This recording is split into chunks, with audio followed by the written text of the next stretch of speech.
TwitchVice. And in today's video, we're going to be going over how you can obtain the hands down best AoE farming item in the game, the Blade of Eternal Darkness. This item drops off Princess Theradros in Mara, and you can farm her while trying to get this dagger for about 100 to 200 gold.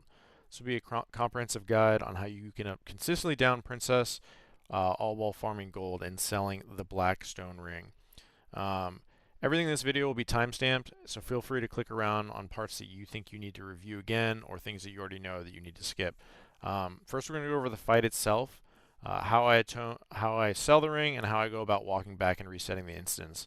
That being said, if you like the video, please consider liking and subscribing. Comment on what you want covered below in the next videos, tips and tricks you think I should know, and also consider watching me live on twitch.tv/clickvice or youtube.com/@clickvice. I'm live basically every day. I've assembled like somewhat of a consortium of mages, and we're constantly in chat talking about tips and tricks. And if you have any questions you want answered or things you want covered, just stop by the channel. If you're not aware, the Blade of Eternal Darkness, aka the Princess Dagger, essentially supercharges your mage, turning them in kind of Super Saiyan when it comes to AoE farming. You essentially increase your damage output, but the main thing is that you can constantly spam Arcane Explosion, Flame Strike, Cone of Cold, Frost Nova, all while getting mana back. You can check out this video linked in the description below, where it's basically demonstrating the dagger's unlimited power. Watch as their mana continues to recharge as they continue to charge Arcane or cast Arcane Explosion. They're in ZF Graveyard, and they down nearly all the mobs within about 60 seconds. That being said, the dagger has a very, very low drop rate. Atlas Loot's currently saying it's about 2.26%, whereas I've heard that the buff rate did get increased by Blizzard to about 2%. Fellow streamer Zabibus got it in about his 130th attempt, which indicates it may be about 2%. I'm really not sure. I'll link his video in the description as well. And I also shout out to the great one, Arleus himself, for the guide on this topic on how to get Princess down. I will say, despite the low drop rate, what's great about this is that you can sell the Blackstone Ring to primarily melee classes. I just started selling this ring about 2 days ago. I've already made about 700 gold. Depending on how fast you get the ring drops, will dictate how much gold you get per hour. But I've had sometimes where the ring drops like 3 times in a row, so it's definitely viable to get that much gold. And each one of these runs takes about like 10 minutes tops, maybe 12.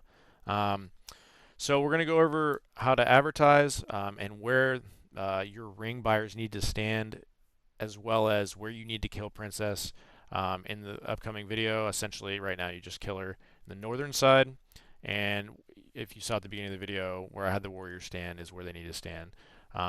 We'll go over all that, and so without further ado, let's get into the talents. I highly recommend doing this in a deep fire spec, going all the way to combustion, getting improved scorch because you want to keep your scorch stacks up on her at all times. I have blast wave, definitely optional. You don't have to use this. I just kind of do it for fun for the opener, but definitely not necessary. Kind of risky to try to get the blast wave off on her. Elemental precision helps you get less resist off on her, which helps you save mana. You could maybe take off 1 point and get arcane meditation. It's up to you. You definitely want arcane concentration for clear casting procs, and that about sums it up. You can do this in Palm Pyro spec if you want, especially if you want something to like be able to do PvP with. You can do this in Frost, but I think it's probably the most difficult. So I wouldn't really recommend it, but it is definitely possible. If you want me to cover that in a later video, I could. For consumes, highly recommend having your gems up at all times. I have the smaller mana potion, so greater mana potion and superior healing potion. You don't really need the big potions for this. Just save money if you're trying to do this and get the smaller stuff. Always have bandages, and that I think is about it for the consumes. You could use swiftness potions as like an emergency use case. I've probably used 1 swiftness potion in about 215 runs, so definitely not necessary. Now let's get into the gear. The only really mandatory piece of gear, in my opinion, is getting the minor speed enchant. She is faster than you, and so you absolutely need this. And she has a ranged knockback spell, which is her boulder.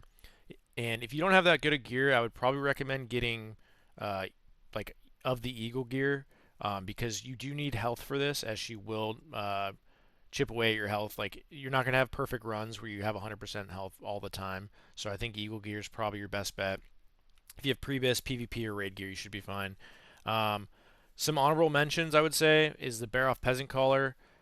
That's really important because you can queue her Dust Clouds, and I'll show you what that is in a second. Then Fire Ruby from the ST class quest is really good. I don't have that, but if you have that, this is an added bonus. And not sure about the Ancient Cornerstone Grimoire from Ani. It could proc the Dust Cloud. If you know if that actually procs it, please let me know. And then, all right, so let's go over add-ons really quick. No mandatory add-ons, but I highly recommend getting Nova Instance Tracker if you don't have it already. It'll tell you if you're locked out of the instance or not, and when the next instance is available. This is especially relevant because when you have the Scepter and you open the portal and your ring buyer goes in before you, but you're locked out, it'll tell you how many minutes or seconds you have remaining until the next instance is available. So definitely recommend that. I also have a weak aura that Sharadi's Princess Theradros. It tells you when you're out of boulder range, and essentially when you need to stop running so that you uh, don't have leeway for when she's throwing the boulder at you, because you'll always get just far enough, but then she'll still hit you with the boulder. It's not 100% accurate, but I definitely recommend getting it. I'll link that in the description. Also, if you have Pratt or WoW Instant Messenger, those are really good because they'll show you the message history. Sometimes I will get a message saying, "Hey, I want to buy the ring," while I'm doing the run, and then I'll log out and then forget who messaged me, and I've probably lost 200 gold by not remembering who messaged me. And now let's get into the mechanics of the actual fight. One thing I like to, One thing I want to talk about real quick is the Dust Cloud mechanic. It's when she's in melee range of you, she has a chance of proccing the Dust Cloud. So it happens here. I'm trying to run away. She catches up to me, but she luckily procs Dust Cloud. This gives me a chance to do a lot of damage on her. She can still boulder you while she's doing the Dust Cloud, so it's important to get it as far away as possible. A lot of times if I'm far enough away already, I will Fireball, because she has interrupted my Scorches in the past. Additionally, this is the reason why people like the Bear Off Peasant Caller, because they can proc the Dust Cloud. Just want to talk about Thrash real quick. Essentially, a mob will build up Thrash over time if they are continuously being kited and they hit you, and you'll see in this clip that I get too close to her and then she one-shots me. This is your biggest threat in the fight, so you definitely want to keep your blink up. Alright, so let's go into the actual fight itself. So first you want to have your Mage Armor up, Arcane Intellect up, all your gems, as well as your consumes. And you're going to want to come to this flower about, and you're going to begin casting Pyroblast. The rotation is Pyroblast, Fireball, 2 Scorches, into a Fire Blast. You can Blast Wave if you want. I don't in this clip, but I do all the time, just not in this one. So you want to come up to this flower, wait till she's about right here, and start casting Pyroblast from right about this flower's distance. This will allow you to still be in range of Fireball. You see I'm tapping it here, and so I can still cast it. Double Scorch right there, Fire Blast. I could Blast Wave there, but I just want to blink away. Again, I don't mana shield really here because I'd rather have mana than some health.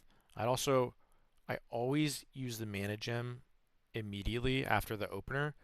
It gives me about 20% health back, and so you just want that to be on cooldown so you can use the mana citrine later. Now, during the opener or after the opener, and through the rest of the fight, I'm just walking along the wall in a straight line. Essentially, this fight, you want to try to double Scorch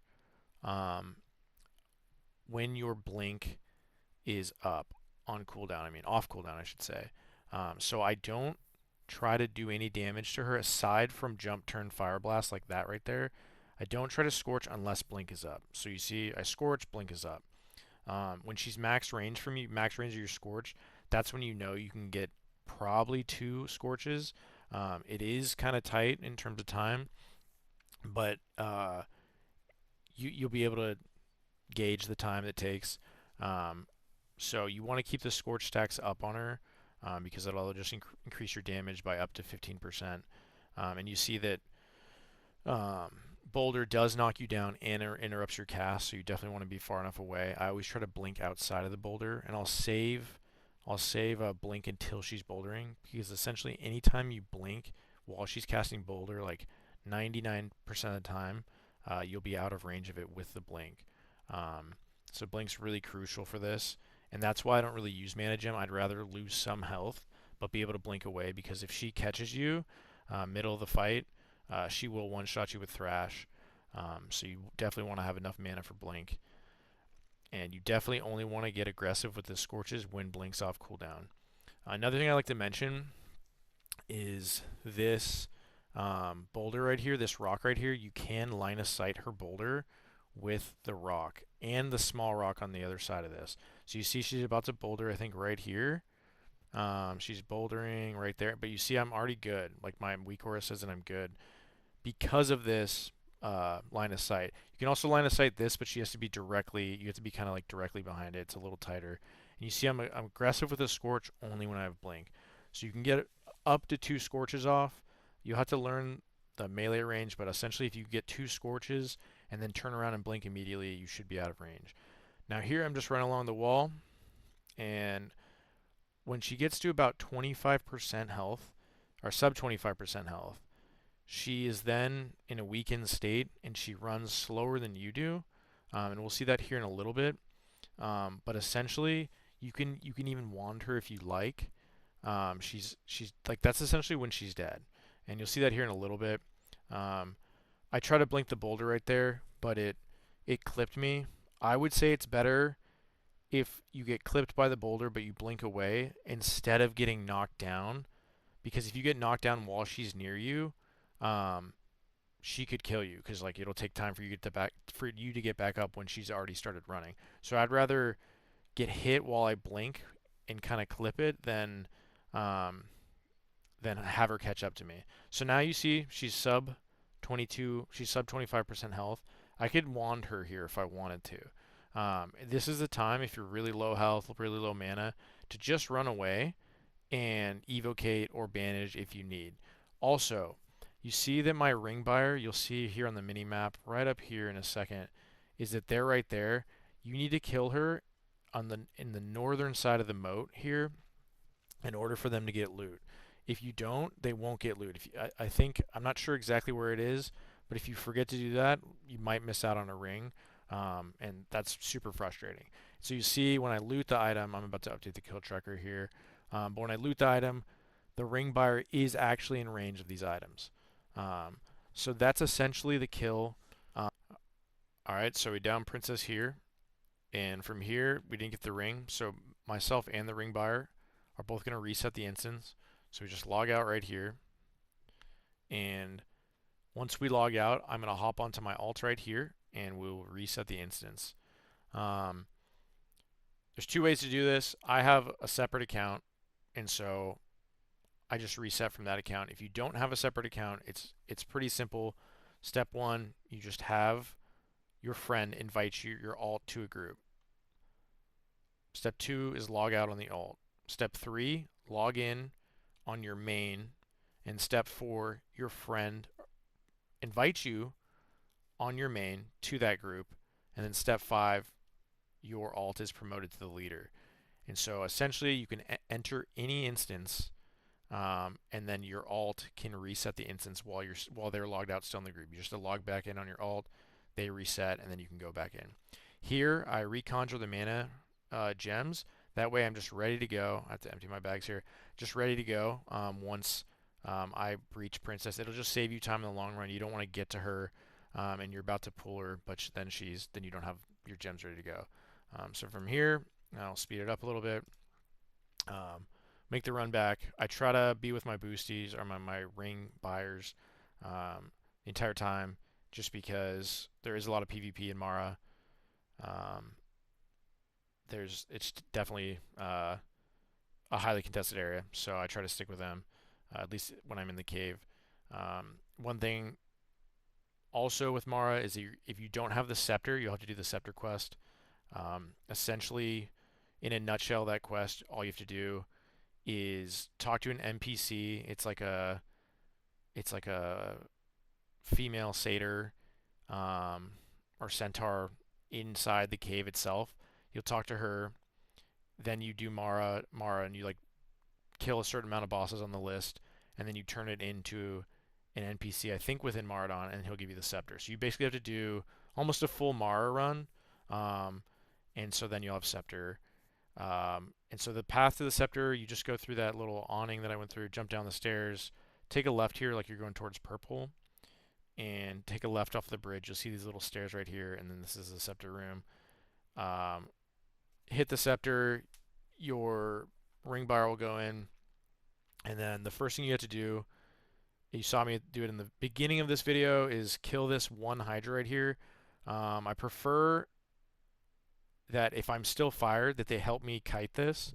So if the ring buyer has hamstring, if he's a rogue, he has crippling poison, concussive shot, whatever, it really helps. These mobs also have thrash, so they can really do some damage. I don't get thrashed here. I think he just hits me for individual shots, but they can do a lot of damage. Then you just have him stand here, and then you run it again. Alright, so for how I advertise, I basically stand in this spot, right behind this little pillar. Only reason being is this place is highly contested, and you'll see there's dead bodies on the ground. And in either local defense or services or both, I will advertise the ring. Want to sell Blackstone Ring for 50 gold or whatever price you deem necessary. And typically I'll have some whispers. I have friends on the Horde side that say that it works better over there. I think their population's higher on my server, which is Night Slayer. But anyways, guys, that's essentially the video. If there's anything you want covered in the future, please let me know. And don't forget to stop by my Twitch and YouTube channels. I'm live every night. Have a good one. Thanks for watching.